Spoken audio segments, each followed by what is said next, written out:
Alors, dans cette vidéo, je vous propose un exercice sur les ondes mécaniques progressives et précisément sur les ondes ultrasonores. Alors, les ondes ultrasonores sont des ondes sonores de haute fréquence et nous avons vu en cours que les ondes sonores sont des ondes mécaniques qui nécessitent un milieu de propagation, soit gaz, liquide ou bien solide. Alors ici, dans cet exercice, le milieu de propagation sera l'air. Et ces ondes ultrasonores sont des ondes longitudinales. Ça veut dire que la direction de la propagation de l'onde est parallèle à la direction de la perturbation des particules du milieu. Ce sont des ondes qui se propagent à une certaine célérité qui dépend du milieu. Alors ici, selon les données, la célérité c'est 340 mètres par seconde. Alors le but de cet exercice, c'est le calcul d'une distance en utilisant les ondes ultrasonores. Et pour cela, alors l'exercice propose un dispositif composé d'un émetteur, E, émetteur d'ondes ultrasonores. En face de cet émetteur, un obstacle. Et ici, tout près de l'émetteur, nous avons un récepteur d'ondes ultrasonores. Alors l'émetteur, il émet des ondes ultrasonores qui se propagent vers l'obstacle. Ensuite, au niveau de l'obstacle, ces ondes se réfléchissent et se dirigent vers le récepteur. Elles sont reçues après par le récepteur. Et la distance entre l'émetteur, la position où se trouve l'émetteur et le récepteur, et d'une part et l'obstacle d'autre part, la distance est d, et c'est ce qu'on cherche à mesurer. Alors ici, l'émetteur, il est relié à un oscilloscope par sa voie Y1. Par la voie Y2 de l'oscilloscope est relié le récepteur. Ça veut dire sur l'écran, on va visualiser deux signaux. Un signal sur la voie Y1 qui serait l'image de la perturbation de l'onde que crée l'onde ultrasonore au niveau de l'émetteur. Ça veut dire lorsqu'elle est au moment où elle est émise. Et Y2 sur Y2, on va visualiser un signal qui serait l'image de la perturbation de l'onde que crée l'onde ultrasonore lorsqu'elle atteint le récepteur. Ainsi, alors sur l'écran de l'oscilloscope, on obtient deux signaux. Un selon Y1, deux selon Y2. Un deuxième selon Y2. Seulement, cet émetteur, il émet des ondes ultrasonores qui ne sont pas continues. Il émet des ondes ultrasonores sous forme de salve. Alors, une salve, c'est un paquet d'ondes ultrasonores. Ça veut dire qu'il émet un paquet et puis il s'arrête. Ensuite, il émet un deuxième paquet. Ensuite, un troisième. Et d'une façon périodique. Ça veut dire quelque chose qui se répète dans le temps. Ainsi, sur l'écran de l'oscilloscope, on obtient ce signal sur Y1. Alors ici, vous avez la première salve émise.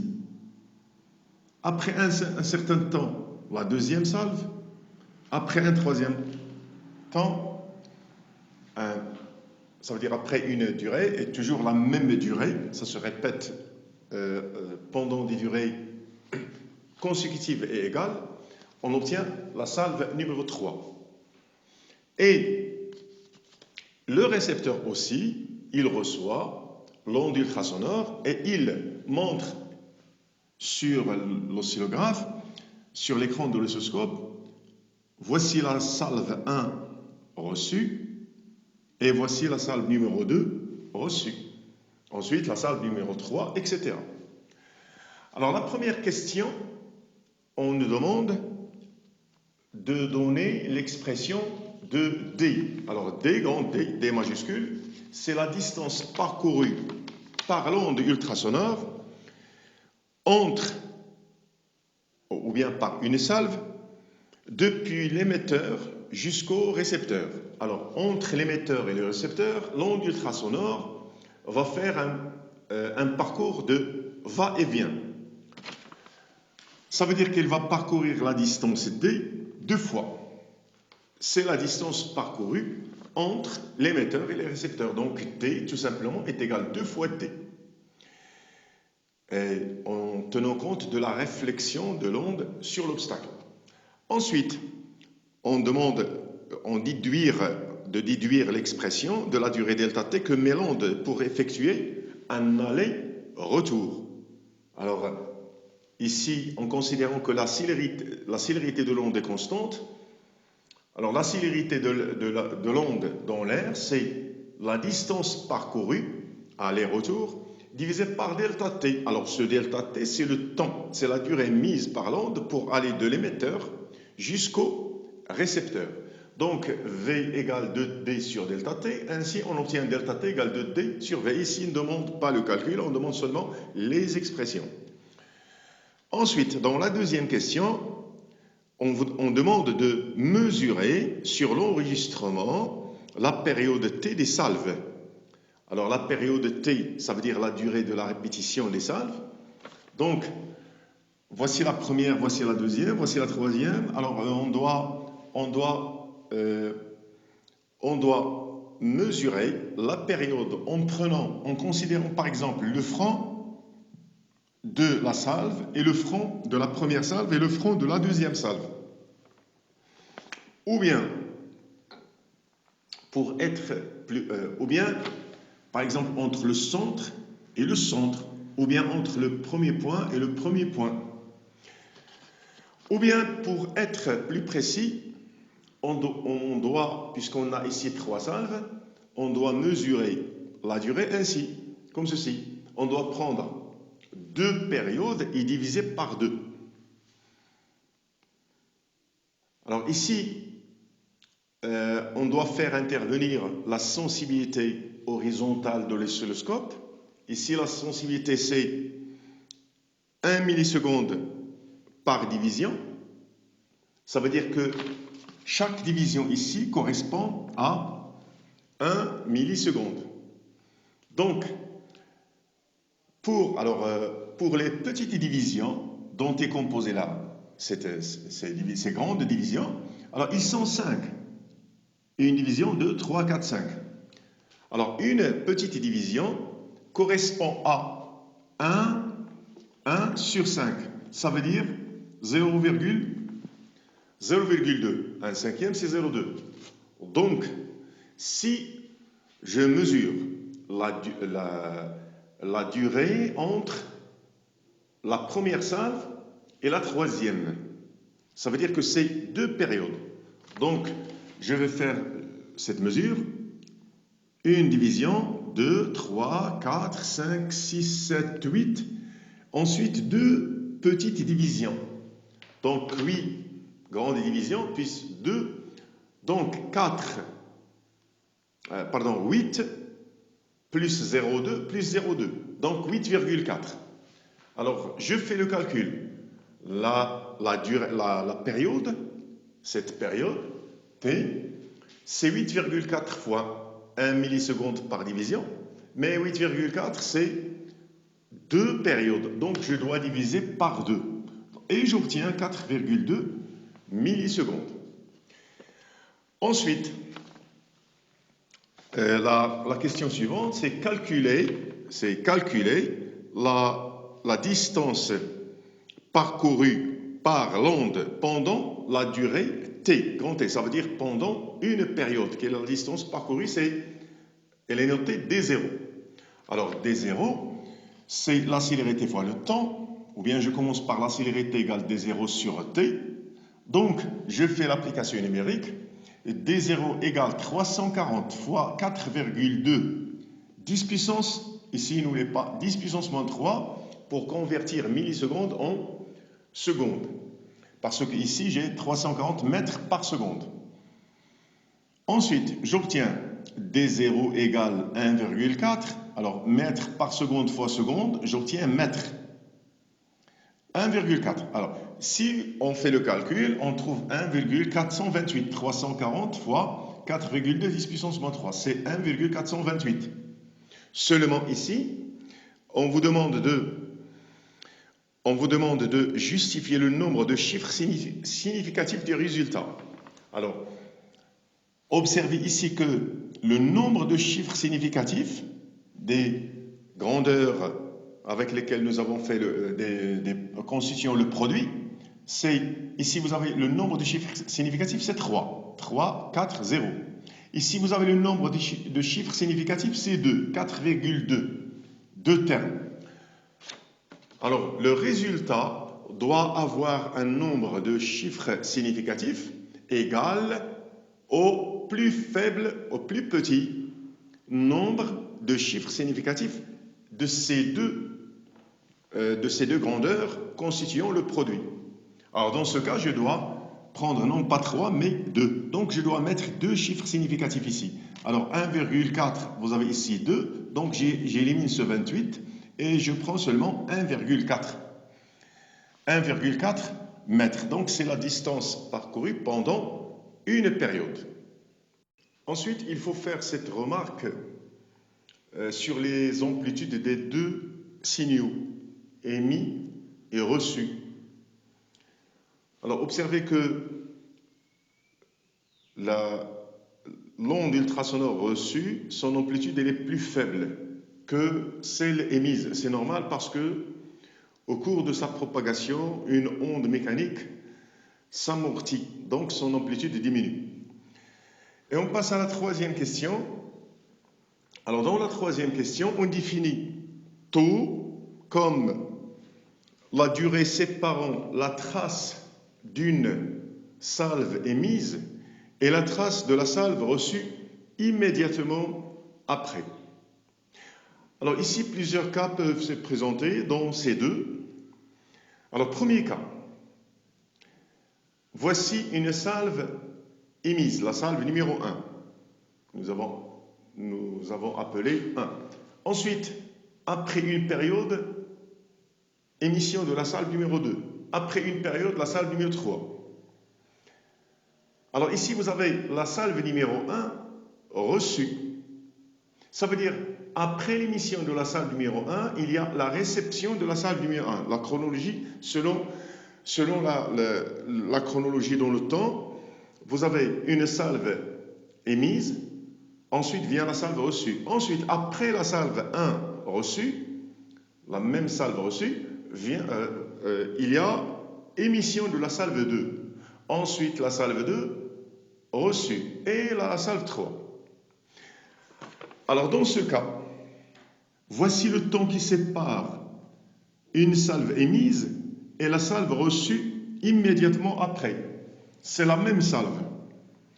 Et la durée qui sépare l'émission d'une salve et sa réception, c'est delta t. C'est le delta t que met l'onde pour faire un aller-retour. Alors, delta t, dans ce cas, il est égal à taux. Deuxième cas. Alors, dans le deuxième cas, il est un peu différent parce que vous avez une salve émise. La voici reçue, la salve numéro 1, mais elle est reçue après l'émission de la salve numéro 2. Et la salve numéro 2, elle est reçue après l'émission de la salve numéro 3. Ça veut dire que la durée séparant une salve émise et la salve immédiatement reçue après, elle est toujours la même, seulement elle représente la durée entre la salve, ici c'est la salve, entre la salve 2 et la réception de la salve 1. Par contre ici, tau représente le temps entre l'émission de la salve 1 et la réception de la même salve. Ici, la durée entre une salve et la réception de la salve qui était émise auparavant. Donc observons que delta t, qui est le temps entre la salve émise et la même salve reçue, le voici, ce delta t, il est égal à t plus tau. Et ainsi de suite, on peut généraliser, on peut continuer. Le troisième cas serait salve 1 émise, salve 2, salve 3, ensuite vient la salve 1 reçue. Alors dans ce cas, la relation qu'on aurait, c'est t plus t, ça veut dire 2t plus tau, c'est delta t, la durée entre la salve émise et la même salve reçue, et ainsi de suite. Donc revenons aux questions. La première, alors 3.1, exprimer, alors en exploitant l'enregistrement, exprimer tau en fonction de t, dans le cas où delta t est entre 0 et t, ça veut dire dans ce cas. Alors dans ce cas, vous avez tau égale delta t. Pour le deuxième cas, delta t entre t et de t, alors delta t est égal t plus tau, donc tau égale delta t moins t. Pour le cas un cas plus général, kt, delta t est entre kt et k plus 1t. Alors dans ce cas, delta t est égal kt plus tau. Alors vous avez ici 0, delta t plus 0t. Ici vous avez tau moins 0 fois t. Ici tau égale delta t moins 1 fois t. Ici moins 2 fois t, ça veut dire moins kt. Donc j'obtiens delta t est égal kt plus tau, donc tau égale delta t moins kt. Et ensuite, dans la question 3.4, on doit chercher l'expression d égale x plus k d0. Donc, pour passer des durées à des distances, pour transformer ces durées en distances, on doit multiplier par la célérité. Donc, tau fois, donc je multiplie les deux termes de cette égalité par v. Donc, tau fois v égale delta t fois v moins k vt. Donc, j'obtiens delta t fois v est égal tau v plus k vt. Or, selon les questions précédentes, delta t fois v, c'est la distance d. Delta t multiplié par v, c'est 2d. Et de d, c'est d. C'est grand D. Et v fois t, c'est la distance parcourue pendant une période, c'est d0. Notez d0 ici. Et on va poser le troisième terme, tau fois v, on va l'appeler x. Alors dans ce cas, on aurait d égale x plus k fois d0. Où k c'est un entier indéterminé. Il peut prendre les valeurs de 0 jusqu'à plus l'infini. C'est un entier 0, 1, 2, 3, etc. Ensuite, dans la quatrième question, on demande de calculer, de déterminer la valeur de x à partir du document. Alors, on va commencer par ce que x c'est tau fois v. Donc, on doit commencer par tau égale, je dois déterminer tau d'après le document. Alors, tau, je prends ici entre le centre d'une salve émise et le centre d'une salve reçue immédiatement après. Alors, ici, j'ai 1, 2, 3, 4, 5, 6, 7, 8 petites divisions. Alors 8 fois, parce qu'une petite division c'est 0,2. C'est 1,6 multiplié par 1 milliseconde par division, multiplié par la sensibilité horizontale. Alors j'obtiens 1,6 millisecondes. Donc je fais le calcul.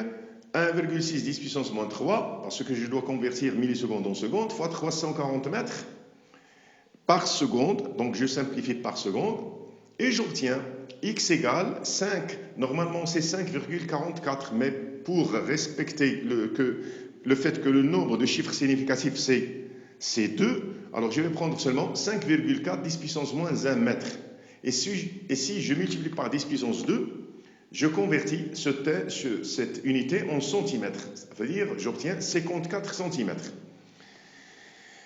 Alors, dans la cinquième question, montrer qu'en faisant varier la période T des salves, il est a priori possible de lever l'indétermination sur D. Alors ici, normalement cet émetteur, il est relié à un GPF qui alimente l'émetteur par une tension périodique. Alors, ça veut dire c'est une tension c'est une période qui est réglable. Ce T, c'est une grandeur réglable. Par contre, delta T, c'est une valeur qui dépend de la distance D. Alors, puisque T, c'est une valeur qui est réglable, on doit, alors pour lever cette indétermination, pour éviter cette indétermination, ça veut dire pour éviter cette grande K, on doit régler la période T de façon à ce qu'elle soit supérieure à delta T. Alors, dans ce cas, on va prendre cette relation T supérieure à delta T, ça veut dire taux égale delta T, et on obtient, dans ce cas, si taux égale delta T, ça veut dire K égale 0, et donc D égale X. Et puisque D égale X, donc de D, selon cette relation, de D égale X, donc D égale X sur 2, donc D égale 54 sur 2, ça veut dire 27 cm.